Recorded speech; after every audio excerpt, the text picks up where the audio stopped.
సావిత్రి నోంబు యొక్క మహిమ, సావిత్రి సత్యవాన్ ప్రేమ కథ, మరియు ఈ వ్రతం ఎందుకు చేస్తారో ఇప్పుడు మీకు తెలియజేస్తాను. పురాతన కాలంలో అశ్వపతి మహారాజు అనే రాజు ఉండేవాడు. ఆయనకు పిల్లలు లేరు. దీనివల్ల రాజు చాలా బాధపడేవాడు. అప్పుడు రాజు సావిత్రీదేవిని భక్తితో ప్రార్థించాడు. ఎన్నో సంవత్సరాలు కఠినమైన తపస్సు చేసిన తర్వాత దేవి అతనికి ఒక వరం ఇచ్చింది. నీకు ఒక మహా తేజస్విని కుమార్తె పుడుతుంది అని. కొంతకాలానికి ఒక అద్భుతమైన కుమార్తె పుట్టింది. ఆమెకు సావిత్రి అని పేరు పెట్టారు. సావిత్రి చిన్నప్పటి నుంచే తెలివి, ధర్మం, భక్తి, వినయం అన్నీ కలిగి ఉన్న అమ్మాయి.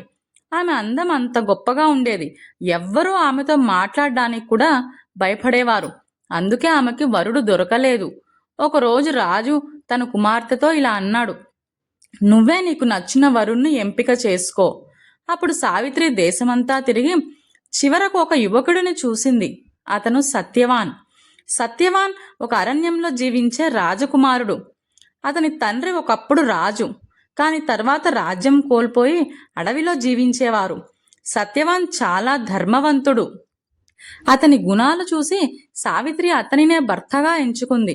సావిత్రి తన తండ్రికి ఈ విషయం చెప్పింది. అప్పుడు అక్కడికి నారద మహర్షి వచ్చారు.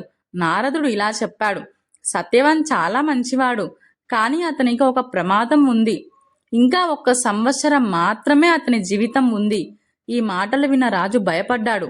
అతను సావిత్రిని ఇలా అడిగాడు, మరొకరిని పెళ్లి చేసుకో అని. అప్పుడు సావిత్రి ధైర్యంగా ఇలా చెప్పింది, ఒకసారి నేను ఎంచుకున్న భర్త జీవితాంతం అదే నా భర్త అని.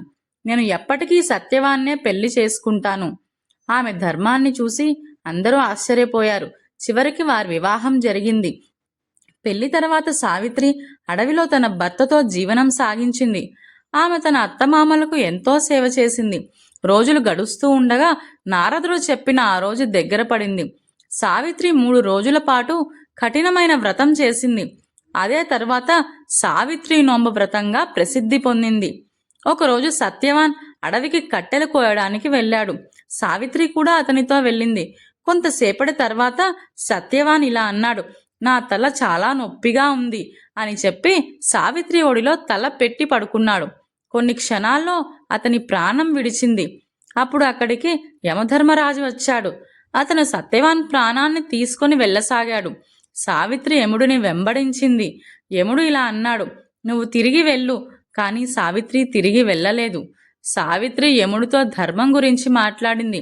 ఆమె జ్ఞానం, ఆమె వినయం యముడిని ఆశ్చర్యపరిచాయి. అప్పుడు యముడు ఆమెకు ఒక వరం ఇచ్చాడు. సావిత్రి ఇలా కోరింది, నా అత్తమామలకు మళ్లీ రాజ్యం రావాలి. యముడు వరం ఇచ్చాడు. సావిత్రి ఇంకా యముడిని వెంబడిస్తూ వచ్చింది. యముడు మళ్లీ అడిగాడు, మరొక వరం కోరుకో అని. అప్పుడు సావిత్రి ఇలా కోరుకుంది, నా తండ్రికి 100 మంది కుమారులు పుట్టాలి.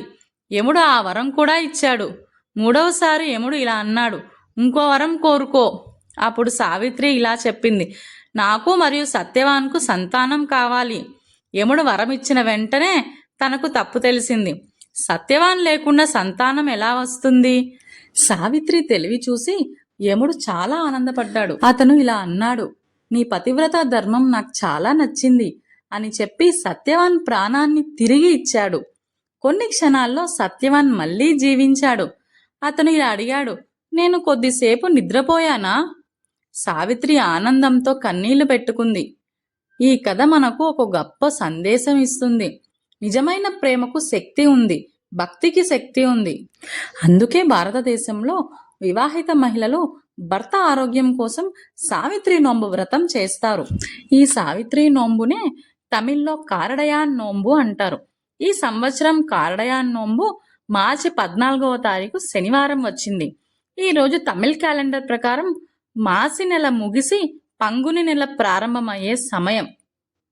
వ్రతానికి ముఖ్యమైన సమయాలు వచ్చేసి, వ్రతం ప్రారంభమయ్యేది 14 మార్చి ఉదయం 6:32 AM వ్రతం ముగింపు 15th మార్చ్ రాత్రి 1:08 AM మంజల్ శరడు కట్టే శుభ సమయం 15th మార్చ్ 1:08 AM అంటే మిడ్ నైట్ వస్తుంది.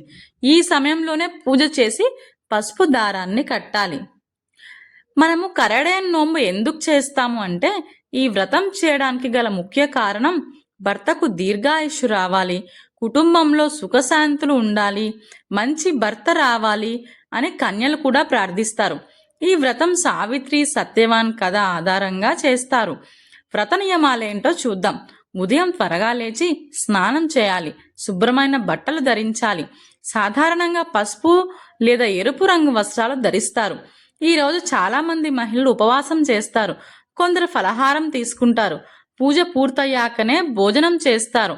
పూజలో గౌరీ లేదా కామాక్షి విగ్రహానికి పూలు, కుంకుమ, దీపం వేసి పూజ చేస్తారు. ఈరోజు ప్రత్యేకంగా తయారు చేసే నైవేద్యం కారడై అంటారు. ఇది 2 రకాలుగా చేస్తారు, బెల్లం కారడై, ఉప్పు కారడై. ఇవి దేవికి సమర్పిస్తారు. పూజ తర్వాత పసుపుతో తయారు చేసిన పవిత్ర దారాన్ని మెడలో కట్టి ఇలా ప్రార్థిస్తారు: నా భర్త ఎప్పుడూ ఆరోగ్యంగా ఉండాలి అని ప్రార్థిస్తారు.